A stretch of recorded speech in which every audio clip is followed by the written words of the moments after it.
नमस्ते दोस्तों, मैं अमित, स्वागत करता हूँ आपका हमारे YouTube चैनल रियल राज पे। इस वीडियो में हम जानेंगे 2 ऐसे मैजिकल सेलिंग ट्रिक्स के बारे में जिससे हम ना केवल अपने रेवेन्यू को बढ़ा सकते हैं बल्कि अपने कस्टमर्स को अपना प्रोडक्ट या सर्विस बड़ी ही आसानी से सेल भी कर सकते हैं। तो दोस्तों, इन ट्रिक्स को जानने के लिए इस वीडियो को पूरा देखें अंत तक।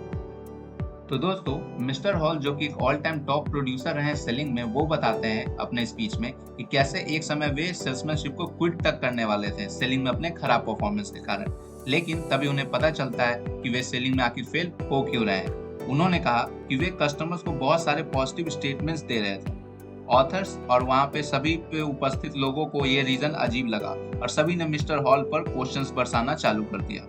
तब मिस्टर हॉल ने ये नहीं कहा कि मैं सही हूँ और आप सब गलत, बल्कि उन्होंने सिर्फ कुछ सवाल पूछे और वहां उपस्थित सभी लोगों से, जिसका आंसर देने के दौरान उन सभी को उनकी बातों से एग्री करना पड़ा। और मिस्टर हॉल का सवाल पूछने का केवल एक ही मकसद होता था, दूसरों को ये जानने में मदद करना कि उन्हें क्या चाहिए और फिर उनकी मदद करना उसे पाने में। और ऐसा करके ही उन्होंने सबको अपनी बातों से एग्री करवा दिया, बिना किसी से बहस या उसे गलत ठहराए। उनका तरीका लोगों की सोच को क्रिस्टलाइज यानी क्लियर करके हेल्प करना था। मिस्टर हॉल के इस एटीट्यूड को देखकर ऑथर बड़े प्रभावित हुए और ये ठान लिया कि वो भी इस आर्ट ऑफ आस्किंग क्वेश्चंस को मास्टर करेंगे। और इस स्पीच के कुछ दिनों बाद ही मिस्टर हॉल ने ऑथर के एक फ्रेंड को फोन लगाकर ऑथर से बात करने को कहा और उन्होंने ऑथर से कहा कि न्यूयॉर्क का एक बड़ा मैन्युफैक्चरर मार्केट में $2.5 लाख का लाइफ इंश्योरेंस ढूंढ रहा है। क्या तुम भी एक प्रोपोजिशन फाइल करना चाहोगे? न्यूयॉर्क की लगभग 10 बड़ी कंपनियों ने पहले ही अपना प्रपोजल सबमिट कर दिया था। फिर ऑथर, जो कि खुद एक इंश्योरेंस कंपनी में सेल्समैन थे, उन्होंने इस पर इंटरेस्ट दिखाते हुए हाँ कहा और उनसे पूछा कि क्या वे उनके लिए एक अपॉइंटमेंट अरेंज करवा सकते हैं। और उसी दिन ऑथर के फ्रेंड ने उन्हें फोन करके बताया कि उनका अपॉइंटमेंट कंफर्म हो गया है और वो अगले मॉर्निंग 10:45 में उनसे मिलने वाले हैं।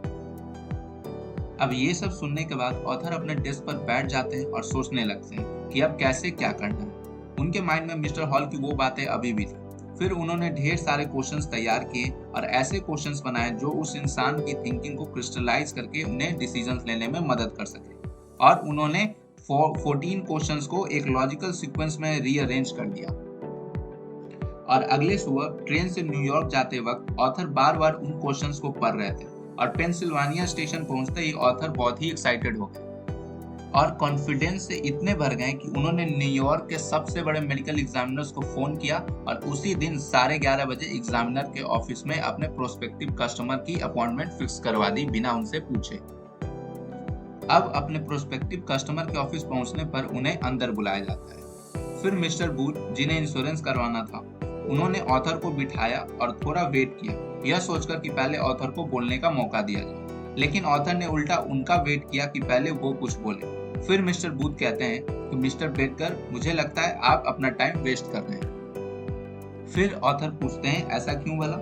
फिर मिस्टर बूथ ने अपने डेस्क पर पड़े सारे प्रपोजल्स का ढेर दिखाते हुए कहा कि न्यूयॉर्क की बड़ी बड़ी कंपनीज ने ये प्रपोजल भेजा है, जिसमें से 3 तो मेरे ही दोस्तों ने भेजा है और उसमें से भी एक तो मेरा क्लोज फ्रेंड है जिसके साथ मैं हर सैटरडे एंड संडे गोल्फ खेलता हूँ, और वो न्यूयॉर्क लाइफ कंपनी में है जो कि एक बहुत ही अच्छी कंपनी है ना? फिर ऑथर ने कहा कि ये दुनिया की सबसे अच्छी कंपनी तो नहीं है। फिर बूथ कहते हैं कि अगर तुम्हें अब भी ऐसा लगता है तो तुम अपना प्रपोजल सबमिट कर सकते हो और एक सिंपल सा लाइफ लाइन मेरे एज का बनाकर मुझे मेल कर सकते हो और लगभग 2 हफ्तों के बाद मैं किसी डिसीजन पर पहुंचूंगा, लेकिन मेरा मानना है कि तुम बस अपना और मेरा टाइम वेस्ट कर रहे हो। फिर ऑथर कहते हैं, मिस्टर बूथ, अगर आप मेरे अपने भाई भी होते हैं तो भी आपसे मैं यही कहता। फिर मिस्टर बूथ पूछते हैं, और वो क्या? फिर ऑथर बोलते हैं कि मैं अपने इंश्योरेंस बिजनेस में क्या करता हूँ यह जानते हुए मैं आपको कहूंगा कि ये सारे प्रपोजल्स को तुरंत कचरे के डिब्बे में फेंक दें। फिर मिस्टर बूथ चौंकते हुए कहते हैं, पर ऐसा क्यों भला? फिर ऑथर बताते हैं कि सबसे पहले तो आपको उन प्रपोजल्स को समझने के लिए एक एक्चुअरी बनना पड़ेगा, जिसके लिए 7 साल लगते हैं। दोस्तों, एक्चुअली एक बिजनेस प्रोफेशनल होते हैं जो मैथ्स और फाइनेंशियल थ्योरी का यूज करके सही इंश्योरेंस का चुनाव करते हैं। फिर ऑथर कहते हैं कि अगर आप फिर भी इनमें से सबसे अच्छा इंश्योरेंस का चुनाव कर भी लेते हैं, फिर भी वो दुनिया की एक सबसे अच्छी कंपनी होगी और उसे समझने के लिए आपको कुछ हफ्ते तो लगेंगे ही। और मिस्टर बूथ, मैं यहाँ आपको आपके फाइनेंशियल फाइनल डिसीजन तक पहुंचाने के लिए आया हूँ और ऐसा करने के लिए मुझे आपसे कुछ क्वेश्चंस करने होंगे, तो क्या मैं आपसे पूछ सकता हूँ? फिर मिस्टर बूथ ऑथर को पूछने की इजाजत देते हैं।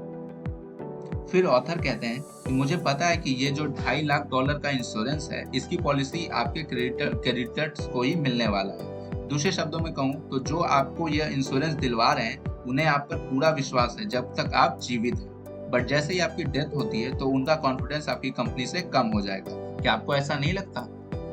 फिर बूथ इन सभी बातों से एग्री करते हैं। फिर ऑथर कहते हैं कि आपको ऐसा नहीं लगता कि जैसे ही आप यह इंश्योरेंस लेते हैं, वैसे यह रिस्क इंश्योरेंस कंपनी पर आ जाती है। सपोज आप आधी रात को उठते हो और आपको पता चलता है कि आपके बड़े से प्लांट यानी फैक्ट्री का फायर इंश्योरेंस कल ही एक्सपायर्ड हो गया है। तो आप हो सकता है आपको उस रात को नींद भी ना आए और अगले सुबह उठकर आप सबसे पहले अपने ब्रोकर को फोन कर उसे तुरंत ही फिक्स करने को कहेंगे।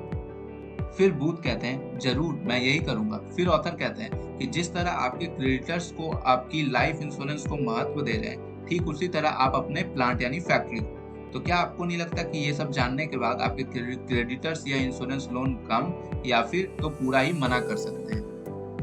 फिर बूथ कहते हैं मुझे नहीं पता, पर शायद ऐसा हो सकता है। फिर ऑथर बोलते हैं कि अगर आपको यह इंश्योरेंस नहीं मिलता है तो क्या आपको अपने बिजनेस में हजारों डॉलर का लॉस नहीं होगा? फिर बूथ कहते हैं इससे पर आपका क्या मतलब है? फिर ऑथर कहते हैं कि आज 11:30 बजे मैंने आपका और डॉक्टर कैरलिल का अपॉइंटमेंट फिक्स करवाया है, जो कि न्यूयॉर्क शहर के सबसे बड़े मेडिकल एग्जामिनर्स हैं और उनका एग्जामिनेशन सारे ही लाइफ इंश्योरेंस कंपनीज के द्वारा रिकॉग्नाइज्ड है और ऑथर्स उस एग्जामिनर्स की खूबियां गिनाने लगते हैं। फिर मिस्टर बूथ कहते हैं कि क्या ये जो आप मेरे लिए ये सब कर रहे हैं, क्या ये मेरे लिए कोई और ब्रोकर्स मेरे लिए नहीं करवा सकते? फिर ऑथर कहते हैं कि अगर आज आप दोपहर में इनमें से किसी ब्रोकर को सेलेक्ट करते हैं, तब वे सबसे पहले अपने ही दोस्त जो कि एक आम एग्जामिनर होगा, उससे ही आपका एग्जामिनेशन करवाएंगे और वो भी आज नहीं कल ही संभव। और फिर ये भी पॉसिबल है कि वे आपको एक से भी ज्यादा मेडिकल टेस्ट करवाएं, जिससे आपका बहुत समय जाएगा। तो आपको इतनी देर करने की क्या जरूरत है? फिर मिस्टर बूथ कहते हैं कि मैं अभी और भी जीने वाला हूँ। फिर ऑथर कहते हैं कि सपोज आप कल सुबह उठते हैं और आपके गले में पेन या इरिटेशन होना स्टार्ट हो जाता है, या सपोज आपको एक कॉमन सा कोल्ड ही हो जाता है और आप हफ्ते भर बीमार पड़ जाते हैं। फिर जब आप इस टेस्ट के लिए रेडी होते हैं, तब हो सकता है आपके डॉक्टर्स ये भी कह सकते हैं कि मिस्टर बूथ, एक छोटा सा कंडीशन है कि आपको आपके रिसेंट इलनेस की वजह से अपने टेस्ट को 3-4 महीने पोस्टपोन करना होगा। तब यह पता चलते ही आपके जो क्रेडिटर्स हैं उन्हें कैसा लगेगा। तब आपको आपके क्रेडिटर्स को और भी इंतजार करवाना होगा। और क्या इतना इंतजार करवाने के कारण आपके क्रेडिटर्स इस लोन को पोस्टपोन नहीं कर सकते हैं? फिर मिस्टर बूथ सोचते हुए कहते हैं हाँ, ऐसा हो सकता है। फिर ऑथर घड़ी देखते हुए कहते हैं कि मिस्टर बूथ, अभी 11:10 हो रहा है और अगर हमें अभी तुरंत निकलेंगे तभी आपका अपॉइंटमेंट डॉक्टर कैरलिल से पॉसिबल हो सकता है। और आप तो अभी बहुत ही अच्छे लग रहे हैं और आपको अगर इंश्योरेंस करवाना है तो आपको इस टेस्ट के लिए अभी ही रेडी होना होगा। और आप तो आज सच में ही बहुत फिट लग रहे हैं, आपको ऐसा नहीं लगता? फिर बूथ हाँ करते हुए कहते हैं कि मैं आज सच में अच्छा फील कर रहा हूँ। फिर ऑथर उन्हें कहते हैं तब तो आपको जल्द से जल्द अपना मेडिकल एग्जामिनेशन करवा ही लेना चाहिए। फिर मिस्टर बूथ पूछते हैं कि मिस्टर बेडगर, आप किसे रिप्रेजेंट करते हो? फिर ऑथर कहते हैं मैं आपको रिप्रेजेंट करता हूँ। और फिर मिस्टर बूथ कुछ सोचते हैं और कुछ पल के सोचने के बाद वे ऑथर के साथ चलने को तैयार हो जाते हैं और फाइनली वे डॉक्टर के पास टाइम से पहुंचते हैं और अपना मेडिकल एग्जामिनेशन सक्सेसफुली कंप्लीट करते हैं और जल्दी वे ऑथर के एक अच्छे दोस्त भी बन जाते हैं। और फिर वे ऑथर को लंच पर भी बुलाते हैं और उनसे पूछते हैं फाइनली कि आप किस कंपनी को रिप्रेजेंट करते हैं। और इस तरह ऑथर को इस $2.5 लाख के इंश्योरेंस डील को सक्सेसफुली ग्रैब कर लेते हैं। तो इस कहानी से हमें यही पता चलता है कि अगर हमें किसी को अपना प्रोडक्ट या सर्विस सेल करना है तो सबसे पहले उसमें हमें कस्टमर्स का फायदा दिखाना होगा और the art of asking questions को मास्टर करना होगा। मतलब ऐसे क्वेश्चन पूछने होंगे जिससे कस्टमर्स को अपने लॉस की चिंता हो और वो इससे बचने के लिए हमारे ऑफर को तुरंत ही एक्सेप्ट कर ले। तो यह स्टोरी है book how I raised myself from failure to success in selling की। तो अगर आपको भी पढ़नी है ये बुक तो मैसेज कीजिए मुझे मेरे इंस्टाग्राम हैंडल realraj_15 पर इसकी फ्री ई बुक के लिए। तो दोस्तों, आशा करता हूँ आपको वीडियो पसंद आई होगी। अगर हाँ तो हमारे चैनल को सब्सक्राइब कर दें और जुड़ जाए हमसे ऐसे ही अमेजिंग वीडियोस देखने के लिए। तो तब तक के लिए जय हिंद, जय बिहार।